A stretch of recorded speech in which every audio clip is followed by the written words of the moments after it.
నిన్న కానీ కాంగ్రెస్ విపక్షాలు దాని మిత్రపక్షాలు అనుకోనుంటే బిల్లు పాస్ అయ్యేది. ఎందుకు పాస్ చేయలేదో నేను ఈ యొక్క సభలో నిలదీస్తున్నా. ఈరోజు ఈ సమస్య ఇప్పటిది కాదు. 1996లో దేవేగౌడ ప్రధానమంత్రి, ఆ రోజుండే యునైటెడ్ ఫ్రంట్కి నేనే కన్వీనర్ని. ఆ రోజు బిల్లు ప్రవేశపెట్టాలని ప్రయత్నం చేశాం. అప్పుడు కాంగ్రెస్ సపోర్ట్ చేసింది, వాళ్ళు ఒప్పుకోలేదు. అక్కడి నుంచి విత్డ్రా చేసుకునే పరిస్థితికి వచ్చాం. ఆ తర్వాత ప్రధానమంత్రిగా వాజ్పేయి గారు వచ్చారు. 1998, 99, 2002, 2003 4 సార్లు బిల్లు తీసుకొచ్చారు. రాజ్యాంగ సవరణ అవసరం, 2/3 మెజారిటీ కావాలి.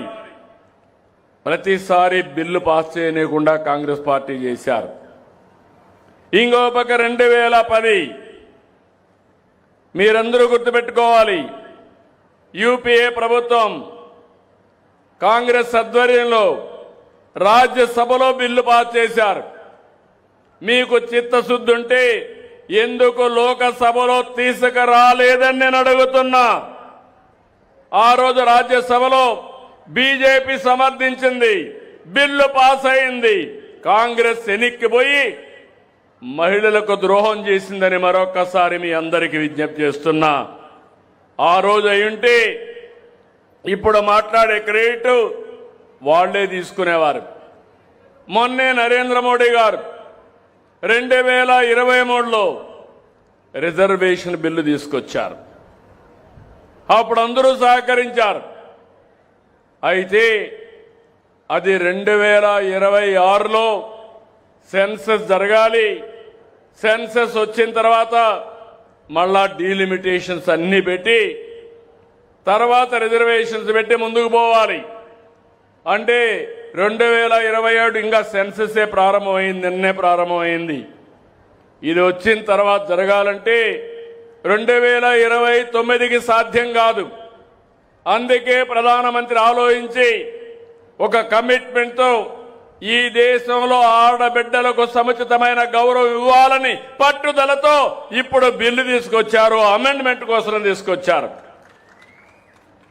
అలాంటి బిల్లు తీసుకొస్తే ఈరోజు సపోర్ట్ చేయవలసిన వాళ్ళు ఎందుకు సపోర్ట్ చేయలేదని అడుగుతున్నాను. అయితే వాళ్ళు చెప్పేది చిన్న రాష్ట్రాలకి, దక్షిణ భారతదేశంలో ఉండే రాష్ట్రాలకి డీలిమిటేషన్ వల్ల అన్యాయం జరుగుతున్నారు. ఆ లాజిక్ నాకు అర్థం కావడం లేదు. దేశంలో అన్ని రాష్ట్రాల్లో ఉండే సీట్లు చూసిన తర్వాత దక్షిణ భారతదేశంలో జనాభా తగ్గుతుంది కాబట్టి ఇది కూడా వాజ్పేయి గారు ఉన్నప్పుడు 2001లో 1971వ సెన్సస్ పెట్టుకొని ఆ సెన్సస్ పైనే రిజర్వేషన్లు పెట్టాడు. 26 వరకు ఉంటాయి. ఈరోజు ప్రధానమంత్రి గారు పార్లమెంట్ సాక్షిగా అమిత్ షా గారు చెప్పారు, మళ్ళీ మేము హామీ ఇస్తున్నాం, సీట్లు మారవు. ఆంధ్రప్రదేశ్లో 25 ఉంటే 38 అంటే 50% పెరుగుతాయి. ఇంకొక రాష్ట్రంలో కేరళలో 20 ఉంటే 30 అవుతాయి. పెద్ద రాష్ట్రాలు ఉన్నప్పుడు ఇప్పుడుండే నెంబర్ ప్రకారం 50% పెరుగుతాయి. ఇలాంటి బిల్లు పెడితే ఎందుకు అపోజ్ చేశారని అడుగుతున్నాను. అంటే మీ ఉద్దేశం కావాలని చెప్పి పక్కదారి పట్టించి ఇప్పుడు రిజర్వేషన్ని మా ఆడబిడ్డలకు దక్కకుండా చేశారు. ఇది దేశ ద్రోహం, మహిళలకు మీరు చేసిన దగా, మోసం అని మరొక్కసారి హెచ్చరిస్తున్నాను. ప్రతి ఒక్కసారి మహిళల్ని మోసం చేయడం కాంగ్రెస్ పార్టీకి అలవాటు అయిపోయింది.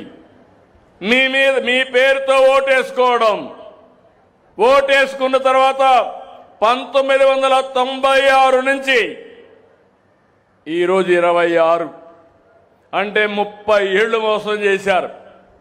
ఇప్పుడు ఇది 34కి వెళ్తుంది. దేవుడికే తెలియాలి ఎప్పుడొస్తుందో అనేది. అంటే ఇది అన్యాయం అవునా కాదా అని మిమ్మల్ని అడుగుతున్నా. అన్యాయం అంటే గట్టిగా చప్పట్లు కూడా చెప్పండి. ఇది అన్యాయం అని గట్టిగా చెప్పండి. బాధేస్తుంది. నేనైతే 2017లో కూడా తీర్మానం పెట్టాను. కానీ ఈ సందర్భంలో మీరు చూస్తే అనేక సందర్భాల్లో నేను కేంద్ర నాయకత్వానికి దగ్గరగా ఉన్న 96, 98, 99, 2002, 2003, 2024 చరిత్ర చాలా స్పష్టంగా చెప్తుంది. మహిళలకు అన్యాయం చేసే పార్టీ, మహిళల్ని ఎప్పుడూ పట్టించుకోని పార్టీ ఈ కాంగ్రెస్ పార్టీ అని చెప్పి కూడా నేను మీకు తెలియజేస్తున్నా. వాళ్ళకు తోడు మిత్రపక్షాలను పెట్టుకొని ఈరోజు అడ్డుకునే ప్రయత్నం చేశారు. నేను ఒకటి ఈరోజు నిడదవోలు సభలో చెప్తున్నాను, ప్రతినిధి చేసి చెప్తున్నా, ప్రజా చైతన్యం తీసుకొస్తాం, మా ఆడబిడ్డలకు అండగా ఉంటాం, దేశం మొత్తం ఉద్యమం చేస్తాం, మీకు రిజర్వేషన్లు వచ్చే వరకు మీ తరపున పోరాడే బాధ్యత ఎన్డీఏది. మిమ్మల్ని ఒకటే కోరుతున్నా, ఏదో రాజకీయ కుట్రంటారు, ఏదో ప్రధానమంత్రి గారు ఇంకా బలపడతారంటారు. మంచి చేస్తే బలపడతారు, మీరు మంచి చేయండి మీరు కూడా బలపడతారు. అలాంటిది మొన్న కూడా మనం చూసాం ఈ రాష్ట్రంలో. నేను మా మిత్రుడు పవన్ కళ్యాణ్ గారు, అదే మరిగా ప్రధానమంత్రి నరేంద్ర మోడీ గారు 3 పార్టీలు కలిస్తే చరిత్రలో ఎప్పుడూ చూడని విజయం 94% స్ట్రైక్ రేట్ వచ్చింది. 50 ఏళ్ళు రాజకీయంలో ఉన్నాను కానీ ఇంత మెజారిటీలు నా జీవితంలో చూడలేదు. అంత మెజారిటీలు వచ్చాయి. ఇప్పుడు అందుకే మీ అందరినీ విజ్ఞప్తి చేసేది, ఈరోజు నేను వచ్చింది స్వర్ణాంధ్ర స్వచ్ఛాంధ్ర కార్యక్రమానికి వచ్చాను. కానీ దానికంటే పవిత్రమైన కార్యక్రమం మా ఆడబిడ్డల్ని చట్టసభల్లో చూడాలనే ఆకాంక్ష. తప్పకుండా చూస్తాం. నేను ఇప్పుడు చెప్పడం కాదు, మా ఆడబిడ్డలు వంటింటికే పరిమితం కాకూడదు, దానికి పూర్తిగా అండగా ఉన్నాం. మళ్ళీ చెప్తున్నా, మీరు కూడా అడగండి. ఇక్కడ వైఎస్ఆర్ కాంగ్రెస్ పార్టీ లేదు కానీ దాంట్లో నుంచి బయట వచ్చిన ఒక తోక పార్టీ ఒకటి ఉంటుంది. కాబట్టి మీరు గుర్తుపెట్టుకోవాల్సింది, ఈరోజు దేశం మొత్తం ఒక సందేశం వెళ్ళాలి.